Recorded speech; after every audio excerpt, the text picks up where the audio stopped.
This is the Read to Lead podcast, episode 346.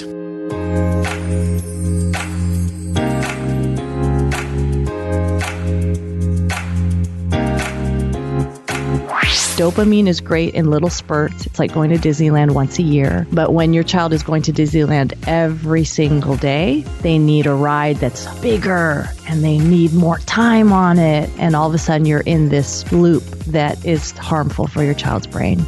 Hello and welcome to the Read to Lead podcast. And in the not too distant future, about 9 months from now, the Read to Lead book as well. This podcast is dedicated to your personal and professional growth. Hi, I'm Jeff, and I believe that if you want to achieve true success in your business and in your life, that intentional and consistent reading is a must.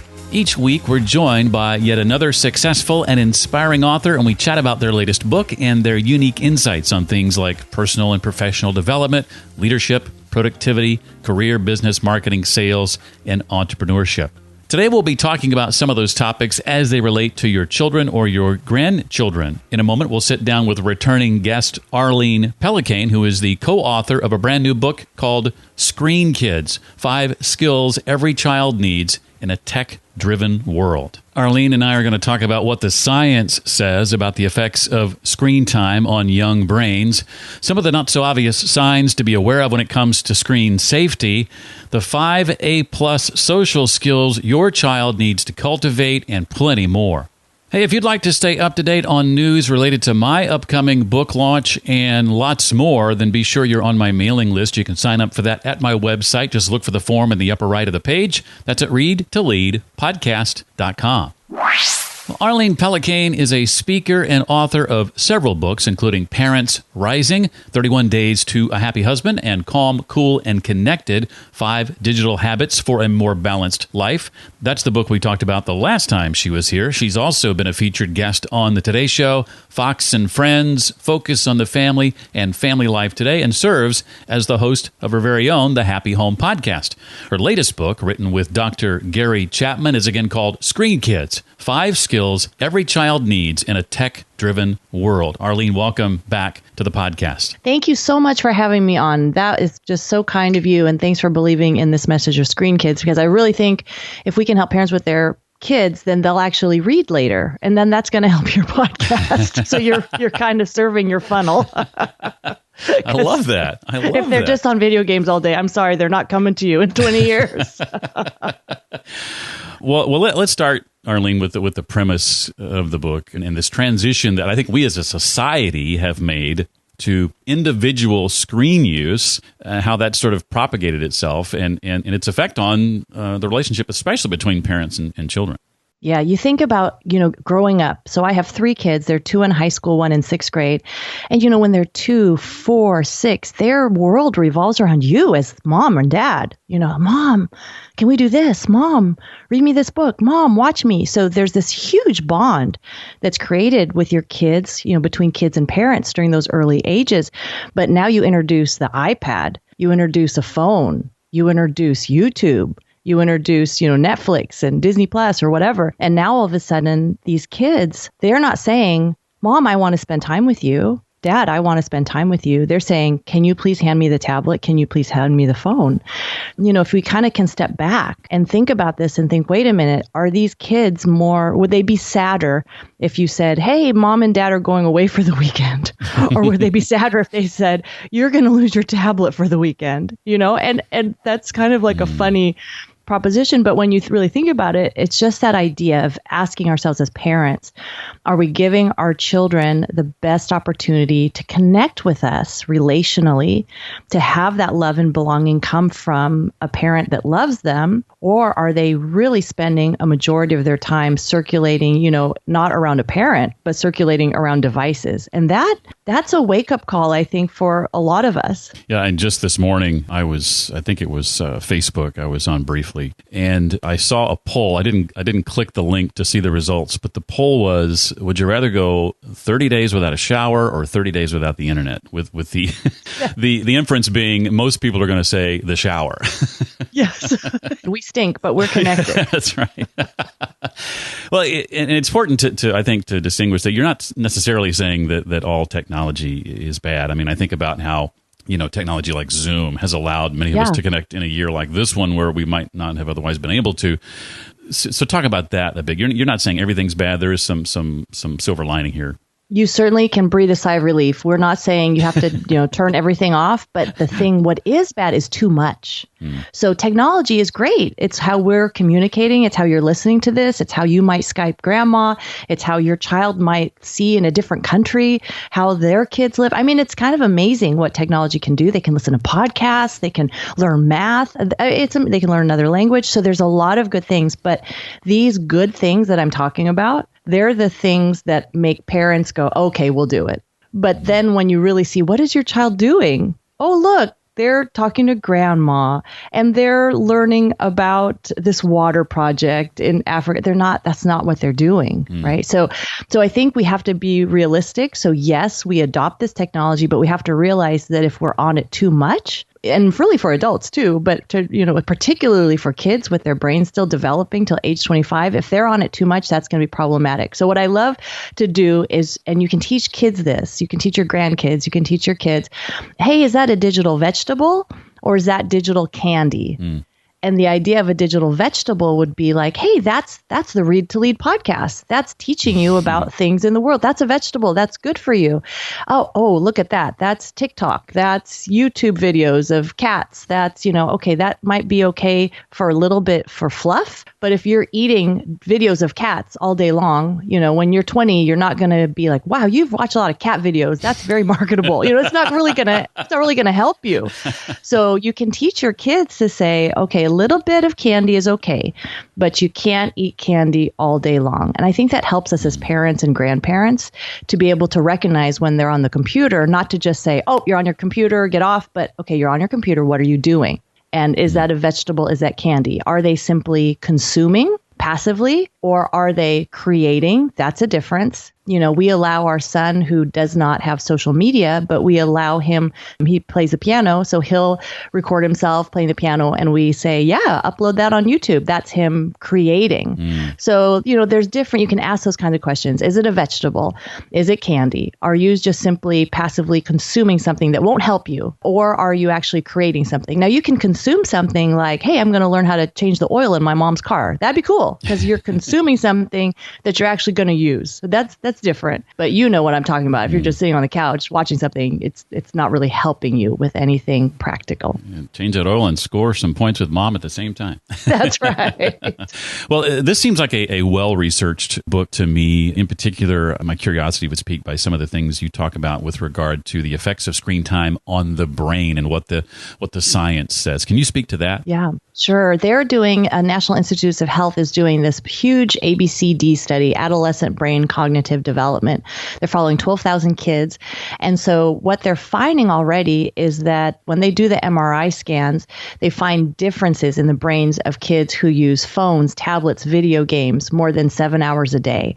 And this kind of gives us pause because before the pandemic, we could have said, oh, that's not my child. They're not on 7 hours a day.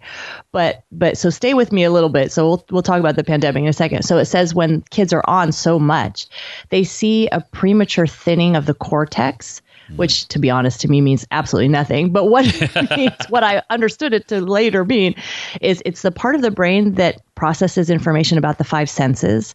And this usually starts dulling, when you get older, you're 60, 70, 80, and, things don't quite taste as good and you're kind of, you don't see as well and all these things. So this dulling happens early for these kids who are online. So how, you just think like, my goodness, this is supposed to happen to you when you're older.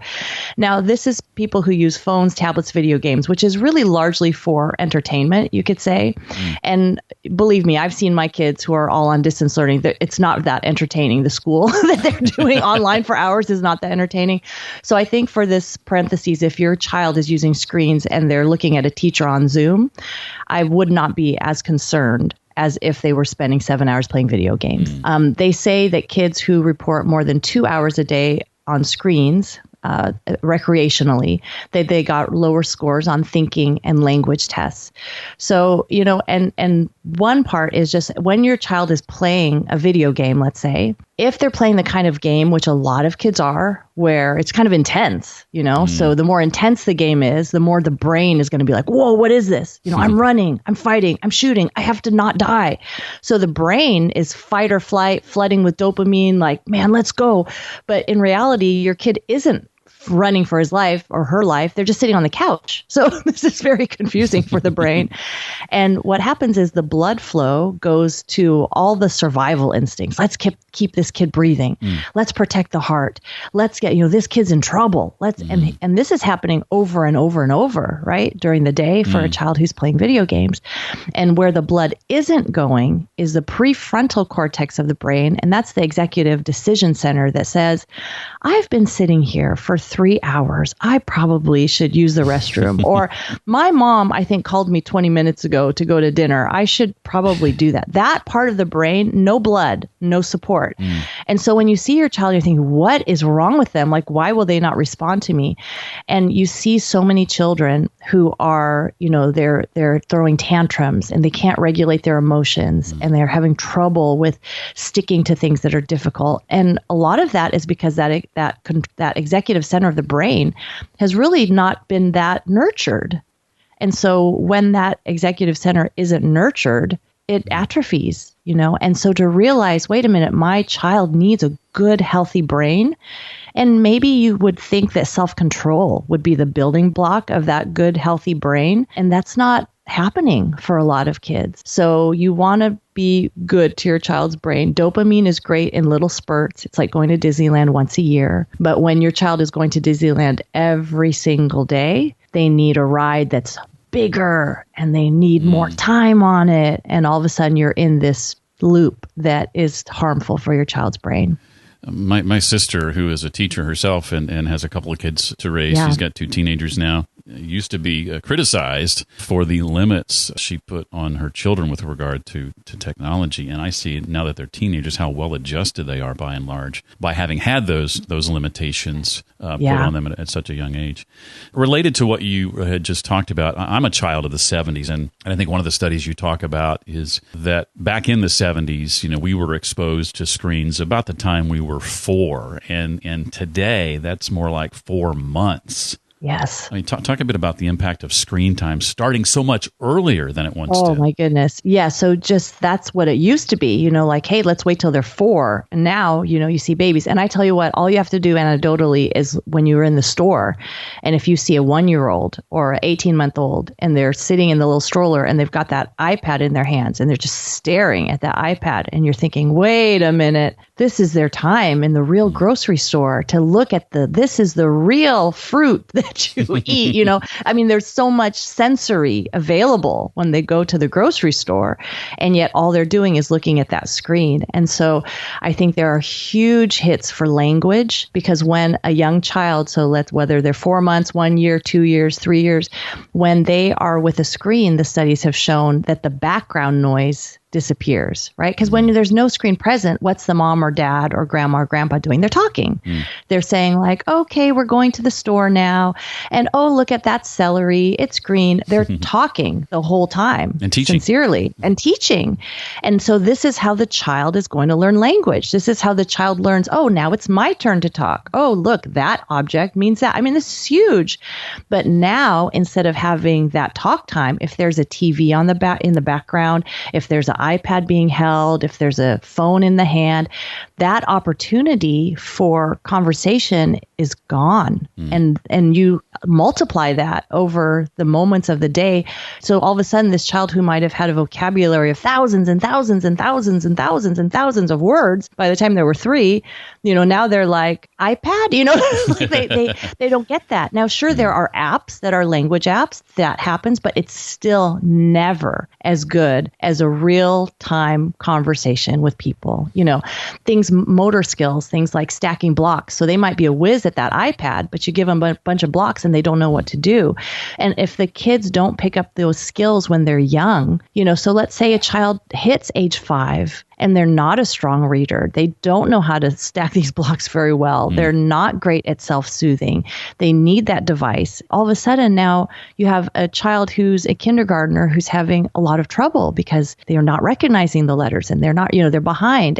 When we moved into our house, it was just all surrounded by dirt. We lived in this new development, but we were 5 minutes away from my mom and dad, and they promised, believe me, they're going to build this up. And we said, okay. And of course, now there are roads to everywhere. Of course, it's completely built up and you can't see dirt for miles and miles and miles and miles. But imagine if that had never happened, if we just had dirt and we're just like, man, I don't even know how to get to the store. Well, for kids, as they're growing up, their brains, it's just all these dirt pathways. And if they don't get a pathway built, it just doesn't get built. So if they don't build a pathway that says, oh, this is how I act at mealtime. Oh, this is a book. Oh, look, this is the letter A. Oh, she's sad. I should comfort her.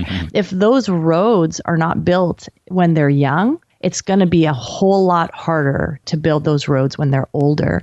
And instead, the roads go to the iPad, the roads go to the video game, the roads go to easy places, and that's something really hard. So I think for young kids, I feel like that's where we really need to be like, whoa, danger, danger, danger. Because for little kids, it's such an easy swap. If they don't think that the iPad exists, like you never give it to them, and instead they get a book, they're going to be just fine. They will like that. So I think that's where for young kids, we have to go, wait a minute, we cannot let this slip. As a childless adult, and whether I have children or not probably doesn't play into this, but I can think of the number of times I've been out in public, like at a restaurant, and been thankful to the parent that handed their toddler a screen for my own sanity.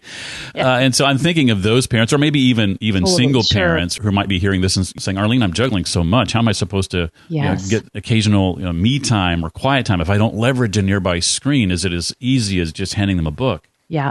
And I would say that if you will do something hard now, it will be easier for you later. And you just have to believe that. So if you're like, oh my word, there is no way I am coming home from a long nursing shift and then my child is like this. And of course I need them to watch their show, whatever it is. But if you will hit that hard thing and say, you know what, for 7 days, we are going from this time to this time. Here's your toys. Here's your books. It's all you're going to get. And that child just freaks out for the first 3 or 4 days. If you hold strong, by day 5 or 6, they're like, well, I guess this is all I'm going to get. I guess I'll start reading.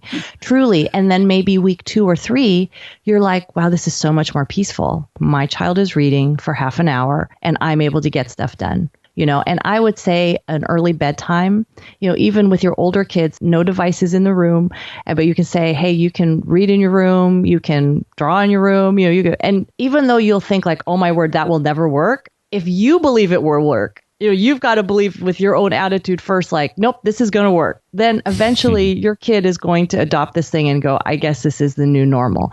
Because a home where kids are reading is so peaceful. So peaceful. Like you feel good because your kid's in a book, they're quiet, you're doing something else, they're learning. Whereas instead, if you put that same home and instead of being enthralled by a book, they're enthralled with a screen, now you're like, what are they watching? Who are they talking to? Are they getting addicted to it? Are they sneaking around trying to do things I don't want? So it's just over the long term, if you will swap a half an hour of device time with a half an hour of reading time, that will be so much better for your child and you'll still get your downtime. I am so thankful that I personally didn't grow up with the internet. I didn't grow up with social media that I didn't even have, I think, except for maybe an old hand-me-down Atari system. I didn't even have any video games at home. It was, I had to go to the arcade if I wanted to play video games. Right. And so the opportunities were few. Talk a bit about the impact on our emotional health with regard to screens and in particular video games. One of the things I thought was really compelling was some of the sort of telltale signs you talk about. If you're concerned that your child might be addicted to gaming. Now, you might have a child, and this is going to be very few and far between, that can play video games, and it's no problem. It doesn't hurt them emotionally. It's like a nice little thing for them. And the way you'll know is that, hey, they can play this game, and maybe after 20 minutes, they're like, okay, I'm done. I want to do something else, right? And then the next day, they don't have to play. And the day after that, they don't have to play. They don't really ask about it every day, and they just play occasionally for fun. And then you're probably going to feel like, I feel pretty good about that. Emotionally, my kid's okay. But most kids, when they're introduced to a game, will be like, I would like a little more time. And then the next day, I would like to play again, right? And then the next day, I want to play again. And then by whatever, the further you go down the line, it's like, I have to play. And that's when that switch goes, that you're like, wait a minute, what is happening to my child? And you'll know emotionally if your child is only in a good mood when they're gaming or when you allow them to game, when they know gaming is coming, and that's how they can be okay, then like, oh, this is a little bit of a problem, right? So if they're freaking out when they have to unplug, maybe you're going on a camping trip for the weekend and they're like, no, there's no Wi-Fi. I won't be able to play my game, or I won't be able to do my social media or whatever. Then you'll know you were a little too emotionally invested in this game. Right? If they start choosing gaming over family time or activities, or maybe there were sports or music things that they used to really like, but they've gradually been like, I'm not really going to go out and play basketball with my friends. I'd rather sit here and game. Then hey, something's going on. So if you see them changes in their behavior, they're only in a good mood when they're gaming. They want more games over time. They freak out when they're unplugged. They choose it over other activities. They're sneaking around to use it. Then you know what, we've got a problem on our hands. And when a child is on the screen, that's time away from like real life skills. So learning a real life skill, whether it's woodworking or reading or writing, essays or cooking, whatever it is, all those things build competence in the heart of a child. Like, I could do that. But every time they're on a screen, that's time that they're not spending doing real world skills that kind of helps them, because as they become teenagers in those tween and teen years, they're kind of figuring out, who am I worthy? Do I belong? What's my identity? And unfortunately, if their identity is found in video games, like my identity is found in how good I am at gaming, right. how much money I spent on that game so that I could have the best, ammo or whatever, you know what I'm saying? If I've got these great skins, so I'm a good person. So that's a very fragile sense of emotional health. And for many girls, it's how many followers do I have? How many people responded to my photo? How do I look compared to all the other people I see as I'm scrolling through? And that's not going to lend to emotional health at all for girls. Instead of for girls and boys saying, am I loved by my family? Do I have skills in the real world? Do I have friends, like real friends that stand next to me and do things with me? That's what gives a child emotional health. And, we see anxiety and depression up 37% between 2005 and 2014. And that really correlates with the adoption of these phones and social media. And so I think most parents and grandparents, there are not that many people that say, oh, I gave my child a video game and they're so much easier to live with now. They're so much more emotionally stable. They hardly are angry. We have no outbursts. They're so, likable, and they're very considerate of others. People don't usually say those kinds of things. And so I do think we do have to ask a question emotionally, instead of getting their love tank, as Dr. Gary Chapman, my co-author, would say, instead of getting their love tank filled, with words of affirmation, they're now with a video game or with social media that's doing the opposite. And that's going to lead to some unhealthy children. I mentioned my sister earlier, who did such a great job limiting screen time. The pandemic was particularly hard on my niece, who was hungry for that connection, that face-to-face connection that she couldn't get for such a long time because of the pandemic. Have you seen this problem worsen with things like the pandemic and people having to rely on screens a little more than they're used to, and things like Zoom and that sort of thing? Yes, I think it's so difficult. I think especially for young kids, how can you expect like a kindergartner or first grader, be like, I'm going to stare at my computer and that, you know what I'm saying? That's how you are a good student, is by looking at this computer for a long time. And that's really hard for little kids. So I think it's been very difficult for so many kids who miss that face-to-face time. I think for introverted kids, that get more energy from being on their own and replenish, it was kind of refreshing. I will say that it's like, hey, we were able to do our work. We were able to have more of a low-key lifestyle. So I know for some families, they've been like, this has been kind of a relief for us not to have to run here, and here every day. Right. But it's like, okay, show up at school and hang out, you know? It's like, okay. So I think for some families, it has brought them together because it gave them time, because in the past they didn't have those big swaths of time.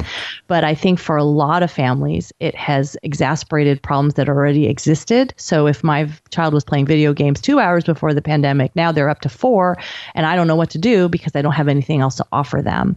And so I think that has been a problem. And I think a huge problem we're going to see moving forward is that what might have taken several years to adopt as like the norm for video games, now it's like done. It's like the video game industry has mushroomed so exponentially.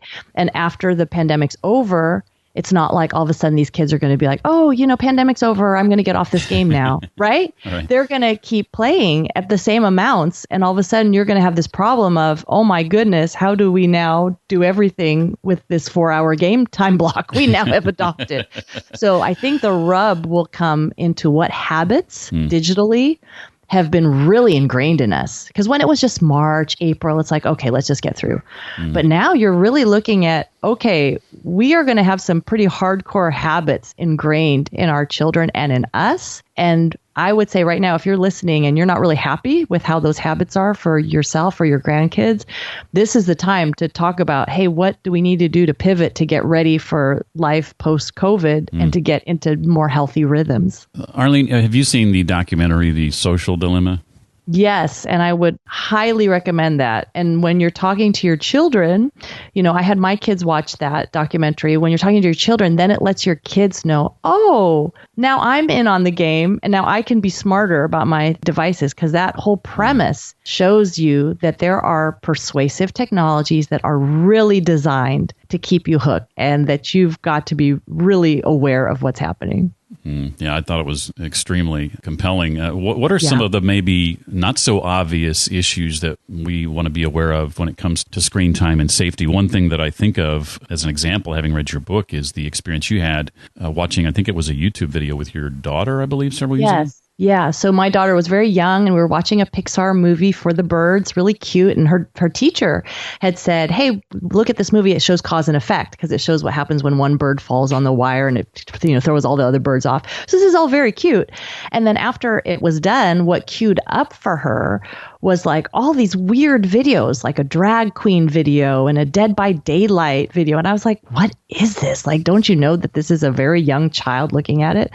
So of course your child might start on a good path digitally, but to answer that question, sometimes we as parents, we're like, okay, stranger danger, sexual predator, like we do not want that. And obviously we've got to be on top of that. Yes, that's right. But what we might not be so aware of is, hey, what are these subtle things that my child is watching day after day that's just like in that documentary, The Social Dilemma? They're talking about, what if we could just skew, you know, your opinion about this 1 degree or 2 degrees? You know, over time, that 1 to 2 degrees, really small shift is going to put you in a very different place about this, you know, 20, and then, whoa, to realize what is your child watching that's really undermining what you might be teaching, but it's happening so slowly, right? So subtly that you're not even aware. So for myself, you know, I would want them to love America, for instance. You know, I am an immigrant and I love this land.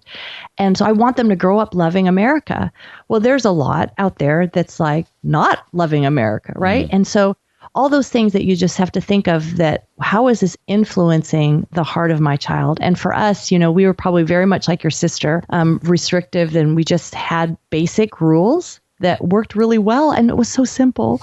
And it was just no video games at home, no personal phones, no social media. I mean, pretty simple. But we have a lot of tech at home. You know, they can edit things. They do 3D software. You know, it's not like we don't believe in technology, but we don't like those persuasive technologies that we know are targeting our children. And so I think it's important for parents to realize that we might think, oh, let me have my child be safe. I will give them a phone in their pocket. So now they're safe. They can reach me. But what my husband thought very strongly is, he's like, you know what? they are becoming crippled to solving problems. And what he means by that is, he said, when I was a kid, if I had a problem, I had to figure it out myself. I wasn't like texting Mama, Mommy, what should I do? Right. And he's like, now he works in real estate. He says, I'll have these 20-year-old tenants that I manage the properties of. And they're like texting me, I don't know how to fix the light bulb. Will you please come over and fix the light bulb? And he's just like, it's a light bulb. You're in your 20s, you know? Wow. And it's just this idea of you never learned how to do it yourself. So for us, we felt it was more safe to say, you're not going to have a phone in your pocket. So you have to figure out, how do I solve this problem? And believe me, it's not rocket science. It's like, oh, I will borrow the phone in my friend's pocket and I will call it's not that difficult.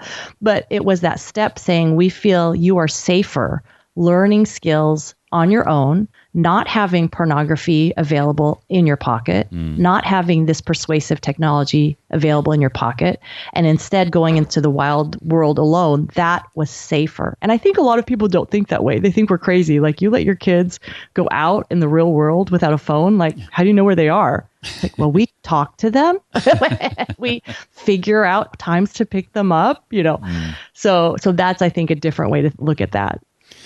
Yeah, I appreciate that, and I think too, just to make a battle cry, I guess, with regard to reading, I think about how with the invention of the printing press, books, I think, in a lot of ways, rewired our brains in a positive way, and now I see that rewiring going another direction with information that has to be quick and fast and bite-sized and so easy to consume. And I don't know why I felt the need to interject that. It's not necessarily directly connected to the conversation we're having about technology, but I guess in a way it is. But I just want to put that out there and just be an advocate. That's why I do this podcast, be an advocate for spending more time in more books and how that impacts the brain and how that wires the brain in such a powerful way. I think it is a huge connecting point, what you have said, because if your child is a strong reader in school, they are going to do well. I mean, it's the leading predictor. And if they do well in school and they feel successful there, that's going to be a foundation for more success, right, as they grow up. And so that's really important. And so you can ask yourself, you know, can I leave my child with a book? And can they get lost in a book for 15 minutes, a half an hour, 2 hours, depending on their age? And if the answer is no, then you know, like, oh, there is a problem. something is wrong. You know, I used to cite this study, and I'll do it now because people will wonder, well, if my child isn't in technology, will they be left behind? You know, this is a technological world. And they did this study at UCLA where they took people who were on the internet all the time and those who weren't, and they scanned their brains. And yes, they were different. The users showed brain activation for quick decision making, peripheral vision, things like that. They told the non-users, just go on the internet 1 hour a day and come back to us in a week. So they'd only been on 5 days a week, 5 hours, that's it. They scanned their brains and they looked exactly the same as the expert users. Very quickly, they learned, oh, this is a banner ad. Oh, I should look here. You know, they very quickly learned that. But think about a child trying to pay attention, trying to get through a book without any pictures, right? So my son, who grew up without video games, etc., I could bring him to a friend's house and he could easily game for hours with no problem. You know what I'm saying? Like, that's really easy to pick up. It's a very easy barrier of entry. Right. But can I take that same child who's been gaming and say, hey, here's a book. You've got 5 hours. You know, how they just, you can't change quickly. That's an attention muscle. And that's one of the A+ skills of attention that we talk about in Screen Kids. There's an attention muscle that has to be built over time in children to be able to read and think deeply. And that's being, you know, I can feel it that I skim passages, you know, where I used to read more thoughtfully and I have to kind of slow down. And so for kids, if they're just used to the fast pace of technology, it is going to be hard for them to become readers. And I think it's in the future, the problem is it's going to be very easy to manipulate masses of people because all you'll need is a little bit of a soundbite and the people will go instead of questioning and wondering, well, what does this really mean? That there will be fewer and fewer kids who know how to reason with that kind of depth. Wow. Well, one of the highlights of the book is in part 2, the series of A-plus social skills that you outline. You just mentioned attention. Yeah. Would you be willing to say a bit about the other Sure. 4? Yeah, so we know about the A-plus academic skills, but if you really think about it, you'd rather have these skills, and they are the skills of affection, that your child knows what it means to be loved and to give love. They're well-versed in love. The second is appreciation. They're a grateful child. They're the child that looks up and says, "Thank you, Mr. Brown, for your wonderful podcast." And you'd be like, who is this child? Where were they born? Because technology fights against gratitude because it gives you endless choice and everything's instant. Wow. So you get a child that's like, what's next? And why'd I have to wait so long for that? Right. And who wants to live with that? The third is anger management. So we're all going to get angry. How do we deal with that? Do we deal with that in a healthy way, in an unhealthy way? Apology is the fourth. Do I know how to own up for my own mistakes, and say, I'm sorry? Or do I just ignore you? Do I just unfriend you? Do I just blame someone else? And then that last skill of attention. So if a child can grow up in your home with these A-plus skills, affection, appreciation, anger management, apology, attention, they're going to be much better prepared than the child who doesn't possess these skills. Love it. I have a couple of questions for you, Arlene, not directly related to the book, but before I do that, anything else you want to make sure we know? I want to say something about my son, Ethan. So when I talk to him about book reading, and I say this because of your audience, because so many of his peers don't read. Now, he has a good friend.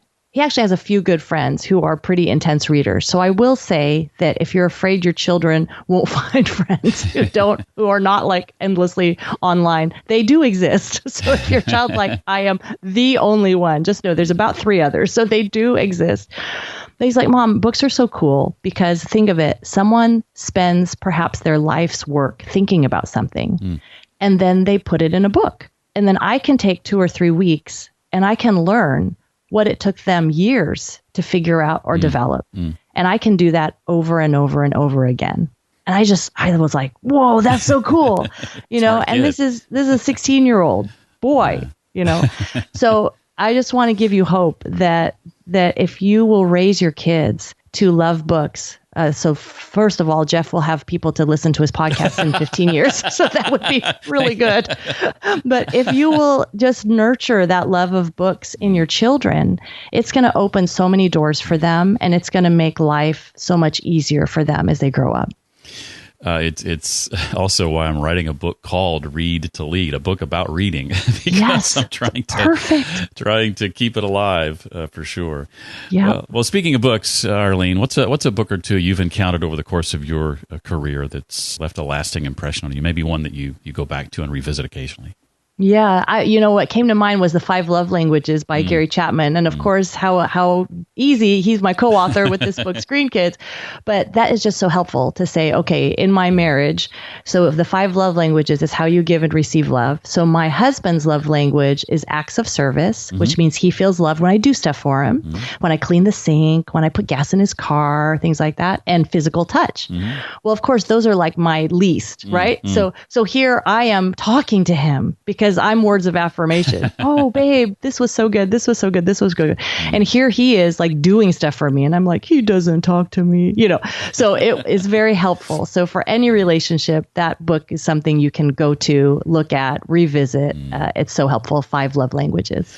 That's funny. I'm a combination of you and your husband. I'm words of affirmation and acts of service. Yes. Those are my 2 favorites.